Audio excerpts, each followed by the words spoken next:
Well, it is 4 o'clock. There's still some people trickling in, but we're going to go ahead and get started. Thank you again, everyone, so much for coming. If I haven't had the chance to meet you before, my name is Simon Sefzik.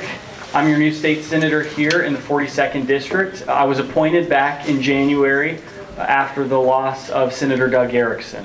When he passed away, he was a tremendous influence in the community, and I would have never thought that I would be here in this position right now.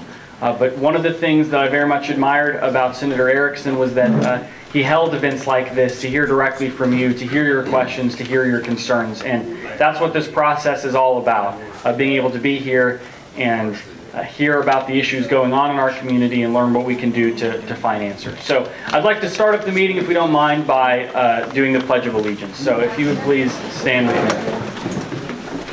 I pledge allegiance to the flag of the United States of America and to the republic for which it stands, one nation, under God, indivisible, with liberty and justice for all.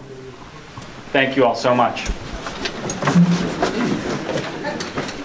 There's some spare seats up at the very front. I promise I won't get too close to you if you come up here, so don't be a stranger.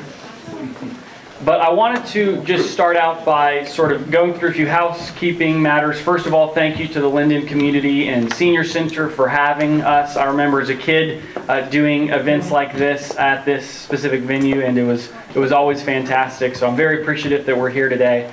And I'm appreciative to my great team of staff that are here, Sandy, Eric, Doug Jones, who has the microphone. He'll be the one that is not answering your questions, but rather giving you the microphone to ask the questions. Hopefully I'm going to be answering those questions.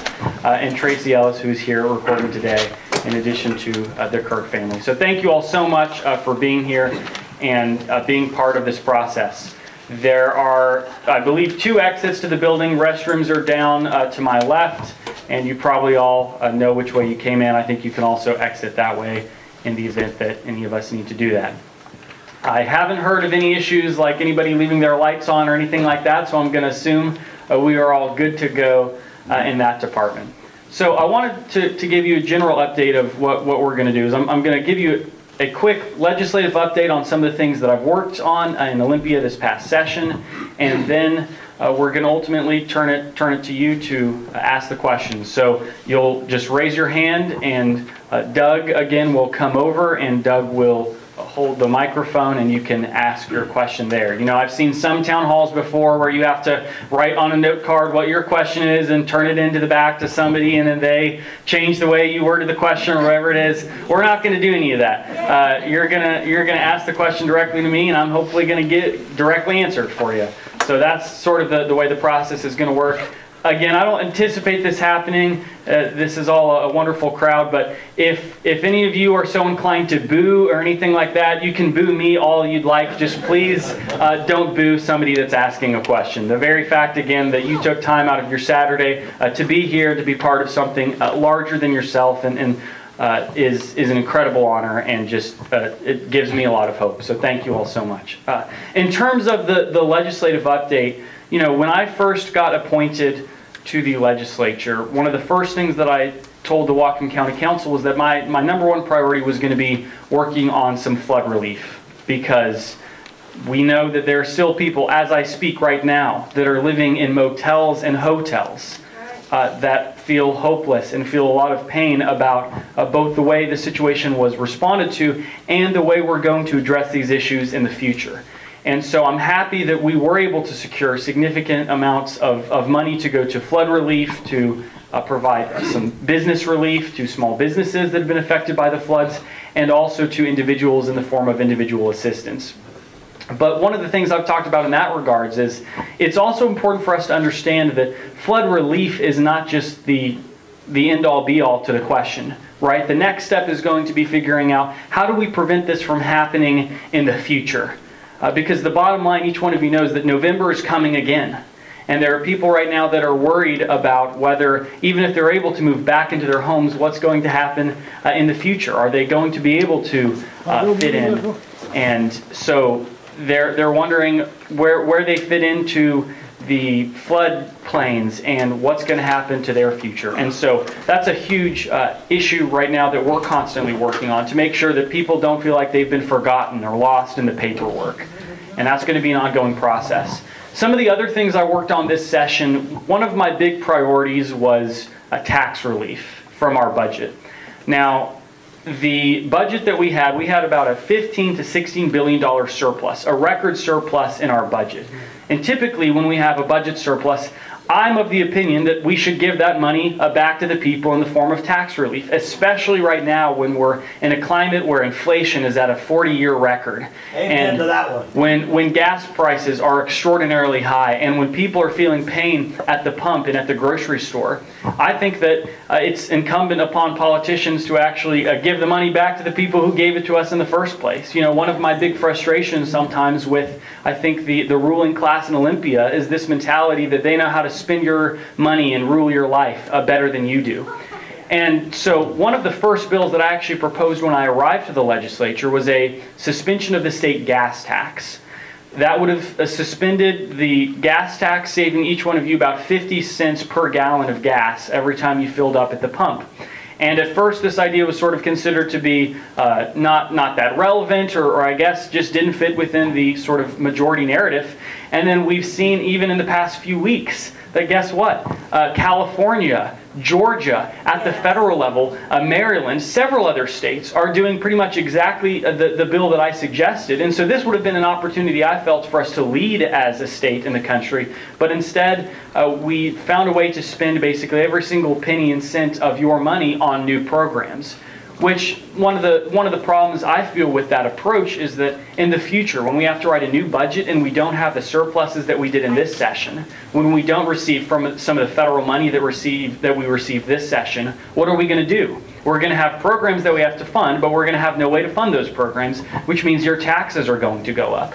And so this was one of the frustrations I had from the legislative session. I wish we would have done something meaningful in terms of tax relief, and it's something I fought for hard, even making a very rare parliamentary motion called a ninth order motion to try to bring the gas tax suspension idea back to the table. But unfortunately, the majority party didn't hear it.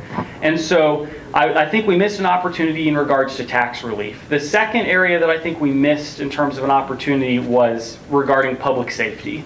Some of you know that in 2021, the legislature passed a series of legislative reforms regarding policing in Washington state.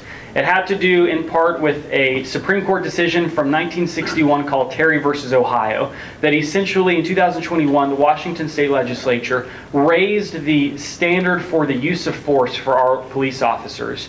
Rather than having them just have to have reasonable suspicion, they had to instead have probable cause. Now that distinction may not sound very significant, but if you talk to our law enforcement officers, they would be able to tell you, some of whom are here today, that this handcuffed our law enforcement's ability to do their job, to engage in pursuits, and ultimately to protect each one of us. And we've seen some of the consequences of that policy. We've seen that property theft is at an all-time high in Bellingham. In fact, we're the #3 city in the country right now when it comes to property and vehicle theft. That's a huge problem. We've seen a massive increase in crime, and as a result, this is having a real economic effect and a real safety effect on our communities. And so the legislature made what I sort of am calling baby steps in this regard this session. But I think we could have done more to fix some of the bad laws that were passed in 2021 in order to return our tools back to our law enforcement officials.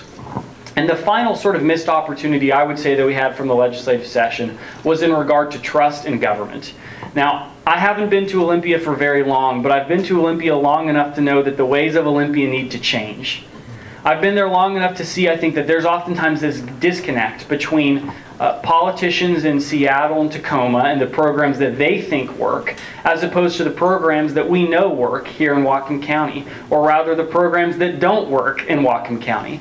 And there's sometimes this mentality that we need to spend our money on some new program, some new study, some new governmental agency, when instead we should be protecting our economic interest here. We should be protecting agriculture. We should be protecting our farms, and we should be protecting the industries like the refinery industries that create create so many jobs here in Whatcom County while we search for new jobs.